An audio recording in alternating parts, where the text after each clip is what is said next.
Tänapäeva maailmas mõõdetakse edu sageli nähtavate viljadega, kas siis raha, kuulsuse või prestiiži kaudu.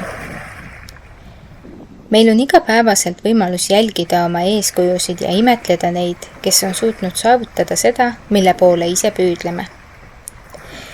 Kuid kas me oleme tõesti valmis mõistma, kui palju tööd ja vaeva on nende saavutuste taga? Kui vaatame kedagi, kes paistab meelerahu ja õnne kiirgavat, siis võib tunduda, et see kõik on lihtsalt õnnest sõltuv. Kuid tõde on sageli palju keerukam ja nõuab süvitsi minekut.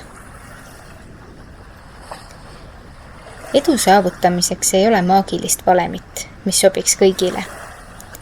Me kipume põhjendama teiste edusamme õnnega, sest see on lihtsaim viis mõista, miks keegi teine on edu saavutanud.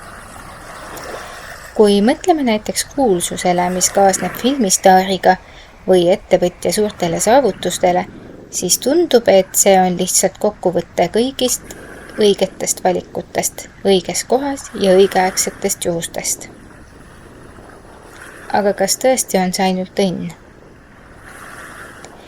Edu tegelik algus on sageli pikaajaline ja järjepidev töö.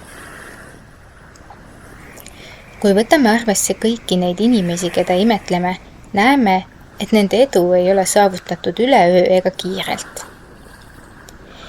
Need inimesed on töötanud oma oskuste, teadmiste ja kogemuste kallal aastaid, olles valmis tooma ohvreid, mida enamik meist on valmis lihtsalt vältima.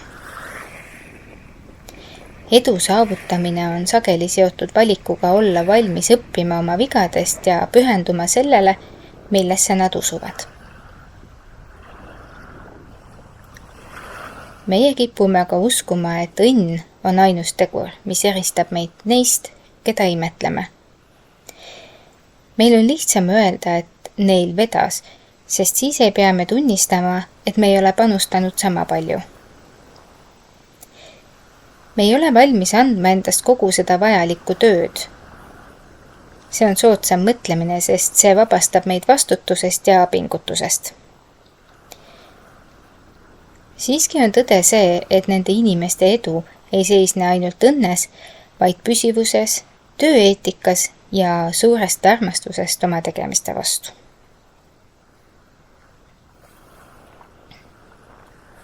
Mõelge, kui kaua on töötanud inimene, keda võib pidada oma ala tippspetsialistiks.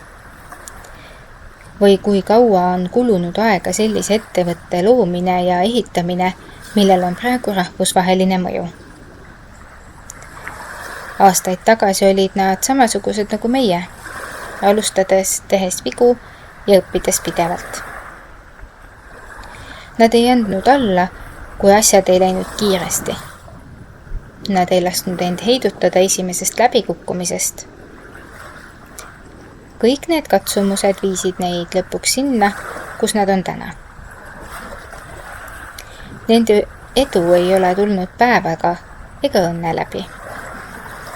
Kui me vaatame oma elu, siis kas me oleme valmis selliseks pühendumuseks? Kui me ei ole valmis tegema sama palju tööd kui need, keda imetleme, siis ei tohiks me nende saavutusi õnnega põhjendada. Pigem peaksime vaatama neid kui eeskujusid ja õppima, mida peame muutma, et oma eesmärke saavutada. Kui tunnistame, et edu ei ole seotud ainult juhusega, siis suudame hakata võtma oma elu ja eesmärke tõsisemalt. Tõeline edu on sihikindel töö ja visadus. Kui panustame iga päev oma tegemistesse, täiendame oma teadmisi ja arendame oma oskusi, siis hakkame märkama edusamme. See ei ole lihtne ega ka kiire, kuid see on tasuv ja tasustatud saab kõik see vaev, mida panustame. Kokkuvõtteks.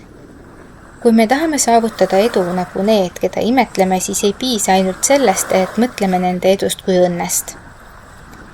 Me peame olema valmis panustama sama palju tööd, kannatlikkust ja pühendumust.